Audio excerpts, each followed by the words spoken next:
when you were on the drug scene, you signed Oasis when it was at 92? 93. 93. May 93, I met them at King Tut's Wawa. One of the biggest bands in the world. Ever. Yeah, I agree. So how did that come about? It was a fluke, James. It's like I was up the week before in Glasgow doing something because I was massively into the acid house thing. And I think I was still kind of going to the sub club and all that sort of stuff, early 90s. I think I'd been at the sub club the week before. And I'd realised that this girl that I was used to kick about with, it was in this band, Sister Lovers, Debbie Turner. I realised she was playing her first show at King Tut's Wawa Hut at the end of May. I think it was a bank holiday Sunday at that end of May 93. And I showed up. And when I got there, it was sort of kicking off with these mad Mancunians, about 12 of them. And the security a little bit, it was getting really feisty. And they were in this band, and I'd never heard them. They'd come up totally on the make. Didn't know I was coming or in, because Debbie didn't know I was coming, just to see if they could get on the bill. They jumped in the bus, and this was Oasis. And then, I said to the promoter, which was DF, I think it was, and I said, "Oh, let them play 4 songs," because it was all my bands that were playing. And I went on up just to make sure that they didn't beat my band up. They had 2 little bands on, and Oasis played, and they played 4 songs. And then at that point, I was like, "Oh fuck, I'm signing them." Do you know what I mean? And then at the end, Coyley, who was doing the Oasis sound, used to do the Teenage Fan Club sound. Their tour manager threw him off because he'd been doing coke, right?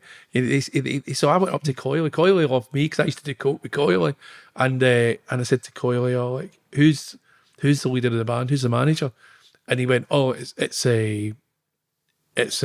Noel Gallagher."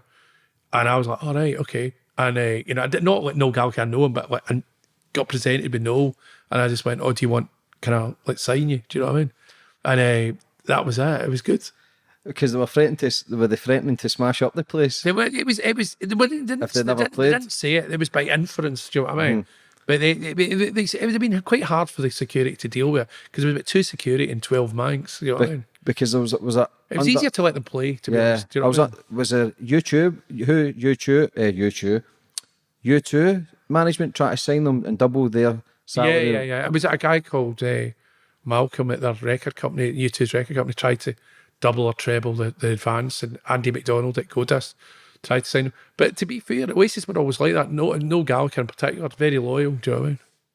Yeah, a massive band. Do you think if you never signed them, your career would be as it was? But you don't really sign big bands. No, I'd done good up to that point. I'd done good I'd done as well as anybody else was doing, if you know what I'm trying to say. Up to that point, in the music business, that would have been like, if you'd had Screamadelica and Teenage Fan Club and blah blah blah, that would have been kind of cool. You know, I mean, I'd have been doing as good as anybody else was doing, if you know what I'm trying to say. And then, but then, I mean, Oasis, I mean, I think, I was involved with, I think we sold somewhat 60 million records, do you know what I mean? And it's still going. I think it must be about 100 million records. That's unbelievable. It's a lot. A guy for Kings Park, and that must make you proud. It must make you proud. But even though it's difficult, because people who live that life, it doesn't seem as big. It might sound weird, but because you've lived it, it might not seem as big. Liam Gallagher, Noel Gallagher, but for people looking at the outside, it is fucking phenomenal. It is phenomenal. I don't really see it like the way you're saying it, but I hear you, because most people's reaction is like that, but I don't, because I suppose I've lived inside that bubble for a long time, do you know what I mean?